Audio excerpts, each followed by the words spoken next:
காவிரி உள்நாட்டுக்குழு ஒரு வேண்டுகோளை அல்லது உத்தரவை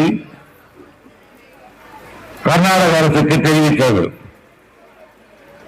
நமக்கு தமிழகத்துக்கு தர வேண்டியது நிறைய இருந்தாலும் அவருடைய அடிப்படை தேவைகளை போக்குவதற்காக ஒரு நாள் ஒன்றுக்கு ஒரு டிஎம்சியை நீங்கள் விட வேண்டும் என்று சொன்னார்கள்.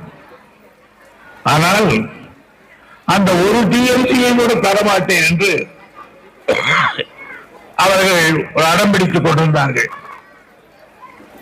இதுவரையில் பத்திரிகைகளுக்கு தருவது, சதகட்சி கூட்டம் நடத்துவது என்ற போக்கில் கர்நாடக அரசு நடந்து கொண்டது. ஆனால் நாங்கள் நிலைமைகளை விளக்கி கர்நாடக அரசு கனிவுடன் கவனிக்க வேண்டும் என்று சொன்னோம். ஆனால் அந்த போக்கிலிருந்து கர்நாடக அரசு மாறாமல் ஒரு டிஎம்சி தர முடியாது என்று சொல்லிவிட்டு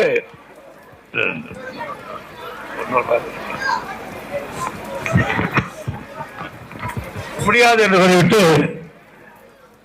8000 சொல்லை தருவோம் என்று சொல்லுகிறார்கள். அதாவது ஒரு டிஎம்சி என்பது 11,574 கியூசெக். அதுவும் தராமல் 8000 தருவோம் என்று சொல்லுகிறார்கள். கவிதையில் இன்றைக்கு தண்ணீர் பெருமளவு பெருக்கெடுத்து வந்து கொண்டிருக்கிறது. 20,000 கியூசெக்கு மேலே அங்கு வந்து கொண்டிருக்கிறது. ஆனால் அவற்றையெல்லாம் அவர்கள்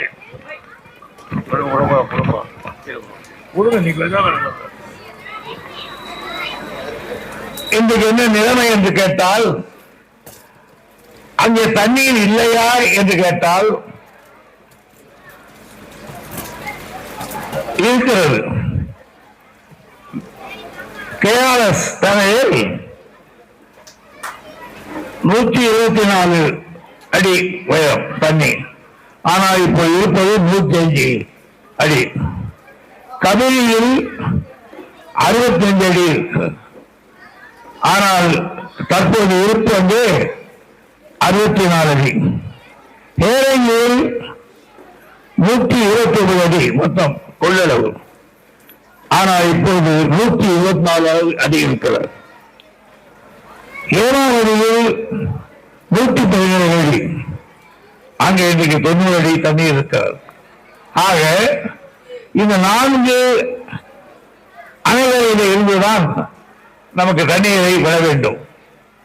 ஆனால் அதற்கும் குறைவாக நாங்கள் 800 தான் தருவோம், 700 தான் தருவோம் என்று சொல்லிக் கொண்டிருக்கிறார்கள்.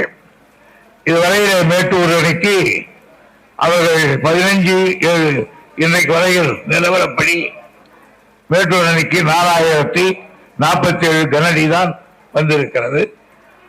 இது குறித்து நேற்று மாலை நம்முடைய முதலமைச்சர் அவர்கள் பேசினார்கள். இன்றைக்கு நிலைமை என்ன என்றால், தண்ணீர் அங்கு மிக வேகமாக வந்து கொண்டிருக்கிறது.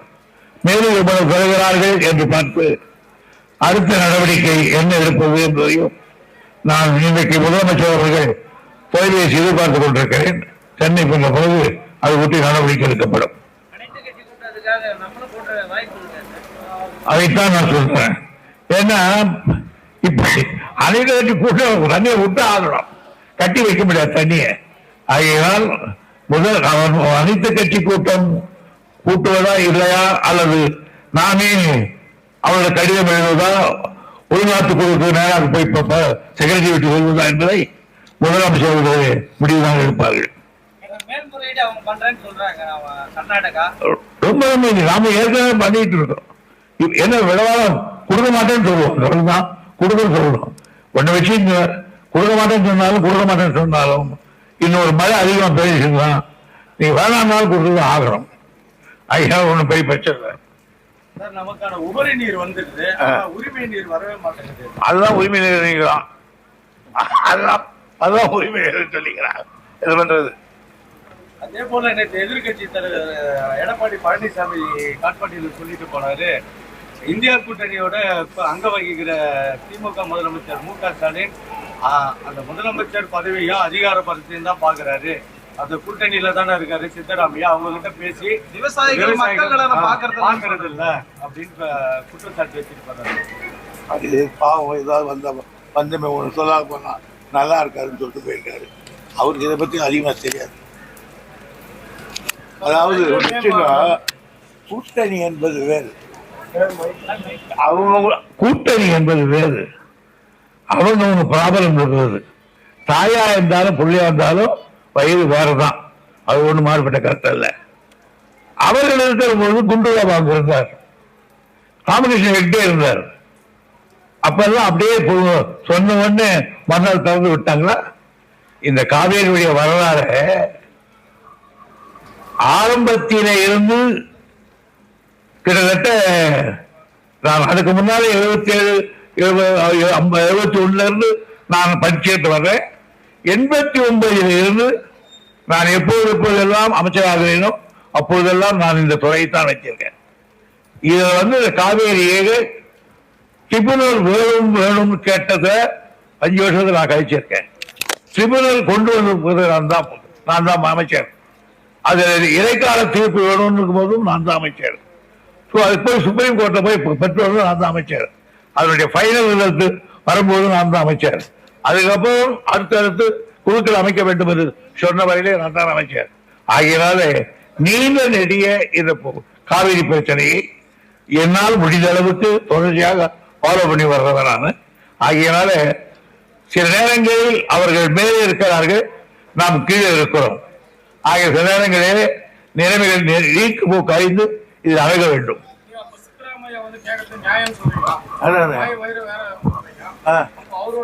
ஆமா,